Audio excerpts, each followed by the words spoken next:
छान अशी गारगार थंडीला सुरुवात झालेली आहे आणि थंडीच्या सीझनमध्ये पौष्टिक आणि हेल्दी खूपच खावंसं वाटतं आणि त्यातल्या त्यात आता भाज्यासुद्धा फ्रेश यायला लागलेल्या आहेत। चला तर आज मेथीच्या भाजीचे पराठे आपण बनवणार आहोत। या ठिकाणी भाजी जी आहे छान अशी तोडून घेतलेली आहे आणि आता आपण याला थोडंसं स्वच्छसुद्धा करूया। या ठिकाणी जे आहे मी मोठं भांडं घेतलेलं आहे, त्यामध्ये सर्व भाजी घालून घेतली आणि आता आपण याला 3 ते 4 पाण्याने छान अशी वॉश करायची आहे। त्यातली जी रेती वगैरे काही माती वगैरे काही असेल ती निघून जाईल, यासाठी 3 ते 4 वेळेस छान अशी स्वच्छ धुवून घ्यायची आहे। आणि भाजी जी आहे ना, सर्वात महत्त्वाचं म्हणजे काय होतं, काही काय करतात तर भाजी जी आहे चिरल्यावर धुतात, तर भाजी चिरल्यावर कधीच धुवायची नाही। भाजी जी आहे चिरायच्या अगोदरच धुवायची। आणि महत्त्वाचं खूपच वेळेस काय कंप्लेंट येतात की भाजी जी आहे खाताना कडवट लागते, तर त्यासाठी एक सोपी ट्रिकसुद्धा सांगते तुम्हाला। भाजी जी आहे पाण्यामध्ये घालून ठेवायची आणि त्यामध्ये 1 चमचा मीठ घालून थोडंसं खालीवर करायचं आणि 30 ते 40 सेकंद जे आहेत तशीच राहू द्यायची आणि नंतर निथळून काढायची आणि कोरडी झाल्यावरच भाजी जी आहे कट करायची। खूप अशी ओलसर ठेवली ना भाजी आणि आपण कट केली ना तर तिचा कलरसुद्धा बदलतो आणि भाजी कडवटसुद्धा लागते। तर ही ट्रिक तुम्ही नक्की वापरून पहा। या ठिकाणी भाजी जी आहे आपली स्वच्छ धुवून झालेली आहे आणि मी सांगितल्याप्रमाणे मिठाच्या पाण्यातसुद्धा ठेवून झालेले। या ठिकाणी मी एक कॉटनचा कपडा घेतला आणि त्यावर भाजी जी आहे या पद्धतीने पसरवून घेतली। तुम्ही हवं तर जाळी किंवा चाळणी काही घेऊ शकता, फक्त भाजी कोरडी करायची। त्यानंतर मी सगळीकडून कपड्याने झाकण दिलेलं आहे आणि आता आपण याला 5 ते 10 मिनटं जी आहे तशीच ठेवली आणि भाजी या पद्धतीने जी आहे कोरडी झालेली आहे। तुम्ही पाहू शकता भाजीचा कलर अजिबात बदललेला नाही। आता आपण भाजी जी आहे कट करायला घेऊया, थोडीशी चिरूया। तर या ठिकाणी थोडी भाजी घेऊन छान अशी बारीक आपल्याला कट करायची आहे। तर सर्व भाजी या ठिकाणी आपण कट करून घेऊया। काय होतं, भाज्या ज्या आहेत लहान मुलं भाज्या खाण्याला खूपच नाक मुरडतात, पण आपण जर अशा पद्धतीने त्यांना पराठे वगैरे बनवून दिले ना तर त्यांच्या पोटात नक्कीच भाजी जाईल। चला तर मसालासुद्धा बनवूया। या ठिकाणी 5 ते 6 हिरव्या मिरच्या घेतल्या, लसणाच्या कळ्या घेतल्या 10 ते 15 आणि काही इंच अद्रकचा तुकडा घेतलेला आहे। त्यामध्ये 1 चमचा जिरे घातले आणि बत्त्यामध्ये कुटून घ्यायचं आहे। त्याला असं वाटण बनवायचं आहे थोडंसं जाडसर, खूप अशी बारीक पेस्ट अजिबात नाही बनवायची, त्याने काय होईल छान अशी टेस्ट येते, दाताखाली सुद्धा पराठ्यामध्ये छान लागतं। तर या पद्धतीने जे आहे बारीक वाटण बनवून घेतलेलं आहे जाडसर असं। आता आपण पीठ मळायला घेऊया। तर या ठिकाणी मी वाटींचं प्रमाण सांगणार आहे। तर वाटीने जे आहे मी 1.25 वाटी गव्हाचं पीठ घेणार आहे। 1.25 वाटी गव्हाचं पीठ, पहिलं थोडं कमी घेतलं होतं आणि दुसरी वाटी गच्च भरून घेतली। त्याच वाटीने अर्धी वाटी बेसन पीठ घ्यायचं। बेसन पिठाने काय होतं, मेथीचं आणि बेसन पिठाचं छान कॉम्बिनेशन आहे, बाइंडिंगसुद्धा छान होतं आणि मेथीतलं जे मॉइश्चर वगैरे काय असेल ते बेसन पीठ ऑब्झर्व करून घेतं, त्यामुळे बेसन पीठसुद्धा घातलं आणि खस्ता पण सुद्धा येतं। त्यानंतर वाटण घातलं, अर्धा चमचा हळद घातली, पाव चमचा हिंग घातली, 1 चमचा मीठ घातलं। आता महत्त्वाची वस्तू जी आहे ओवा। ओव्याने काय होतं, छान असं पोटासाठी सुद्धा छान आहे आणि फ्लेवरसुद्धा छान येतो। 1 चमचा ओवा हातावर छान क्रश करून घातला। त्यानंतर आता या ठिकाणी मी 2 चमचे मलाई घातलेले आहे, जी आपली दूध येतं सकाळी तापवून ठेवतो त्यावर जी साय येते ना तीच घातली। आता तुम्ही म्हणाल साय नाही घालायची, तर मग नंतर काय घालायचं, तर तुम्ही फ्रेश दही 2 चमचे घाला आणि तुम्हाला दोन्ही नसन घालायचं तर 2 चमचे तूप घाला, काहीच हरकत नाही। थोडी कोथिंबीर घातली छान चवीसाठी आणि या ठिकाणी जी आहे भाजी मी कट करून ठेवली ती घातली आणि तुम्ही पाहू शकता कट करून ठेवल्यावर सुद्धा भाजीचा अजिबात कलर बदललेला नाही। आता आपण काय करूया, हे जे पीठ आहे व्यवस्थित अगोदर मिक्स करून घेऊया, म्हणजे काय होईल भाजीचं मॉइश्चर, त्यानंतर आपण मलाई घातलेली आहे, कोथिंबीरसुद्धा घातलेली आहे, ते सर्व एकदा आपण मिक्स केलं ना तर आपल्याला जे आहे पाणी किती घालायचं ह्याचं प्रमाण कळेल। आणि पाणी जे आहे ना खूप नाही घालायचं, थोडं सावकाश घालायचं। त्याने काय होतं, कारण भाजीमध्ये ऑलरेडी मॉइश्चर असतं, थोडं पाणी करून जे आहे आपल्याला सॉफ्ट असं पीठ लावून घ्यायचं आहे।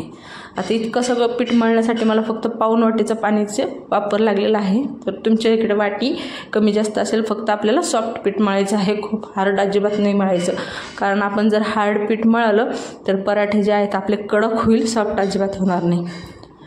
तर या पद्धतीने जे आहे पीठ मळून घेतलं थोडं पाणी घालून, तुम्ही पाहू शकता या पद्धतीचं आपल्याला पीठ जे आहे छान असं मसळून मळायचं आहे आणि मला पाऊण वाटीच पाणी लागलेलं आहे. आणि ही रेसिपी जी आहे तुम्ही मुलांच्या डब्याला देऊ शकता, सकाळी नाश्त्याला करू शकता, आणि नाहीतर मग आपण संध्याकाळी छोट्या भुकेसाठी सुद्धा करू शकता.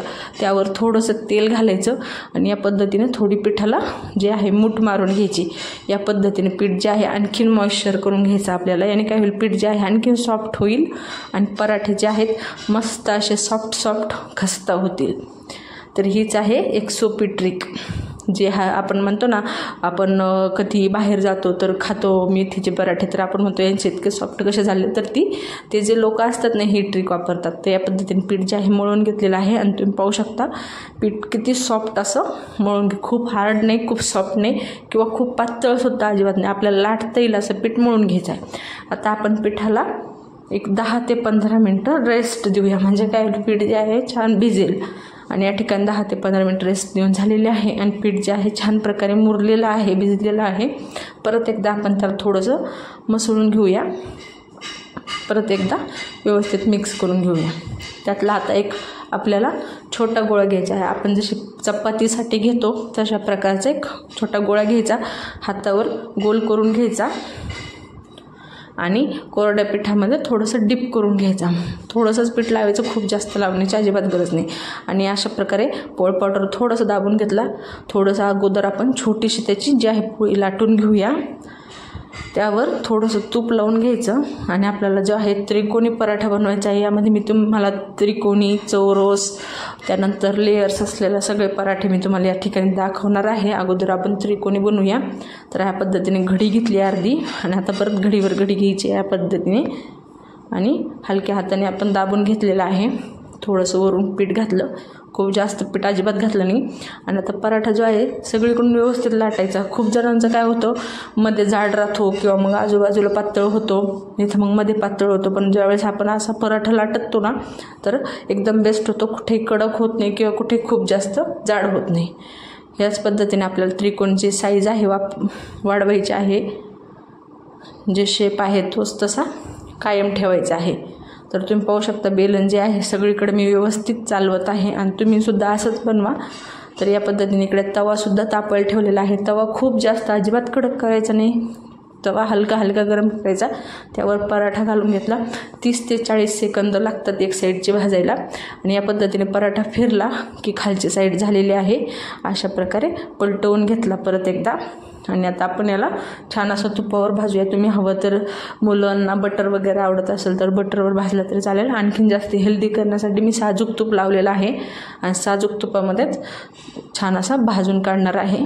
कारण मुलांच्या पोटांमध्ये खूप कमी तूप जातं. तर अशा पद्धतीने आपण आणखी तूप जे आहे त्यांच्या पोटामध्ये घालू शकतो.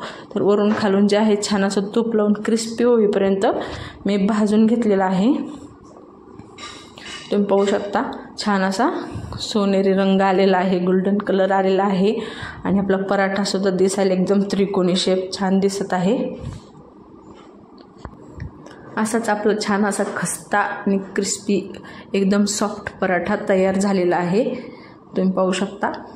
आता तुम्हाला मी हा पराठा जो आहे असा खोलून दाखवते. आदलीसुद्धा लेअर दिसेल इतका असा सॉफ्ट पराठा तयार झालेला आहे. तुम्हाला मी उघडवून दाखवते. तर याच पद्धतीने बघा तुम्ही. आणि हे जे पराठे आहेत ना तर ही सोबत एकदम बेस्ट लागतात. नाही तर मग तुम्ही टोमॅटो सॉससोबत खा, कारण पराठा जो आहे तिखट असतो आणि त्याला असे छान आंबट गोड टेस्ट हवी. असे चिंचेची चटणीसोबत सुद्धा खाऊ शकता. आता दुसरा एक चौरस पराठा मी तुम्हाला बनवून दाखवते. या ठिकाणी गोळा घेतला, परत एकदा लाटून घेतला, परत तूप लावून घेऊया आपण सगळीकडे. आणि आता चौरस खूप जणींना काय होतं, चौरस जो आहे शेपच जमत नाही. त्यासाठी मी तुम्हाला चौरस शेप दाखवत आहे. मला काही तर या पद्धतीने एक घडी घ्यायची थोडीशी, त्यावर अलीकडची जी आहे अशी लावून घ्यायची आणि साईडून थोडंसं असं उचलवून घ्यायचं आणि परत इकडचं घ्यायचं. आणि अशा पद्धतीने जे आहे चौरस तयार होतो. हलक्या हाताने दाबून घ्यायचं, कोरडं पीठ घालूया वरती आणि परत जो आहे असा शेप आपल्याला कंटिन्यू ठेवायचा आहे. एक उभं बेलन हे करायचं, एक आडवं करायचं, अशाच पद्धतीने चौरस वाढवत राहायचं. त्याच्या किनारी वगैरे जे आहेत सगळीकडे व्यवस्थित बेलन लावून घ्यायचं. म्हणजे काय होईल, खूप असा जाड पराठा अजिबात होत नाही आणि खूप पातळ होत नाही. आणि पराठे जे आहेत ना, म्हणजे तुम्ही जे आहेत ना खूप पातळ अजिबात करू नका, कारण पराठे जे आहेत थोडेसे नॉर्मल जाडसरच चांगले लागतात खायला. याच पद्धतीने तुम्ही पराठा बनवूया. आता आपण हा सुद्धा पराठा जो आहे अशाच पद्धतीने भाजून घेऊया. खालीवर तुपाने हलवायला लागला की आपण 30 ते 40 सेकंदामध्ये असा फिरला की पलटवून घ्यायचा आणि तूप लावून जो आहे छान असा क्रिस्पी होईपर्यंत याच पद्धतीने भाजून घ्यायचा. माझी गॅरंटी आहे, हे जे पराठे आहेत ना तुमच्या घरात लहानापासून मोठ्यापर्यंत खूप आवडतील आणि तुम्ही एकदा नक्की बनवून पहा. काहीतरी हेल्दीसुद्धा नक्की खाऊन पहा. तर याच पद्धतीने मी पराठा जो आहे दुसरासुद्धा भाजून घेतलेला आहे तुपाने. तुम्ही हवं तर मुलांना आवडत असेल तर त्यावर चीजसुद्धा घालून देऊ शकता, म्हणजे मुलं काय आणखीन आवडीने खातील. तर याच पद्धतीने चौरस पराठासुद्धा तयार झालेला आहे. आता आपण या ठिकाणी जो आहे लेयर्सवाला पराठा तुम्हाला दाखवते मी. या ठिकाणी थोडंसं लाटून घेतलं, त्यावर परत थोडंसं तूप घालून घेऊया. आणि आता लेयर्स कशा करायच्या, ही घडी उचलायची, ती घडी जी आहे घडीवर घडी करून अशा पद्धतीने लेयर्स पराठा बनवून घ्यायचा. खूपच सोपे आहेत बनवायला, अजिबात जड नाही. आणि काय होतं, मुलांना अशा आपण शेपचे वेगवेगळ्या शेपचे दिले ना तर ते आणखीन जास्त आवडीने खातात. आता ह्या पद्धतीने लेयर्स बनवून झाल्या की दोन्हीला जे आहे छान असं दाबून घ्यायचं, हलक्या हाताने प्रेस करायचं, त्यावर थोडंसं कोरडं पीठ घालून असंच लाटून द्यायचं. छान असा लच्छा पराठासारखा तयार होतो. यामध्ये मेथी पराठा प्लस लच्छा पराठा तुम्हाला एकदम खाण्याला टेस्ट येणार आहे. पदार्थ एक आणि त्याचे जे आहेत चव अनेक असं म्हणायला सुद्धा हरकत नाही. तर याच पद्धतीने जे आहेत सर्व पराठे मी बनवून घेतलेले आहे आणि खालीवर जे आहेत तुपाने व्यवस्थित असे भाजूनसुद्धा घेतलेले आहेत. छान असं तूप लावून घेतलेलं आहे आणि क्रिस्पी होईपर्यंत भाजून घेतलेलं आहे. अशाच पद्धतीने आपले जे आहेत छान असे मेथीचे पराठे तयार झालेले आहेत. तुम्ही पाहू शकता एकदम क्रिस्पी असे. तर याच पद्धतीने जे आहेत आपले हेल्दी पराठे तयार झालेले आहेत. हेल्दी पराठ्याचा आस्वाद नक्कीच घ्या, बनवून पहा, तुम्हाला फार आवडतील. तुमच्या घरातल्या लहानापासून मोठ्यापर्यंत सगळ्यांना आवडतील असे हे आपले पराठे आहेत. मी तुम्हाला कटिंगसुद्धा करून दाखवते. तर अशा पद्धतीने आपले 3 लेयर्सवाले पराठे बनवून घेतले. एक पहिला त्रिकोण, नंतर चौरस आणि मग लच्छा पराठा. या पद्धतीने जो आहे सर्व पराठे बनवून घेतलेले आहे. आणि तुम्ही पराठे पाहू शकता किती सॉफ्ट झालेले आहे आणि त्याचे जे आपण आतले भाग उघडायला गेलो ना तर ते सुद्धा इझी पद्धतीने उघडतात. अशाच पद्धतीने आपले पराठे तयार झालेले आहेत. आणि हे पराठ्याला आपण दहीसोबत, सॉससोबत, कशाहीसोबत नक्कीच एन्जॉय करू शकतो. हवं तर चिंचेच्या चटणीसोबतसुद्धा पराठे आपण खाल्ले तरीसुद्धा चांगले लागतील. चला तर मग तुम्हाला जर माझी रेसिपी आवडली असेल तर पटापट लाईक, शेअर, सबस्क्राईब करा. अशाच नवनवीन रेसिपीजसाठी पटापट सबस्क्राईब करून घ्या. हेल्दी खा आणि मस्त रहा.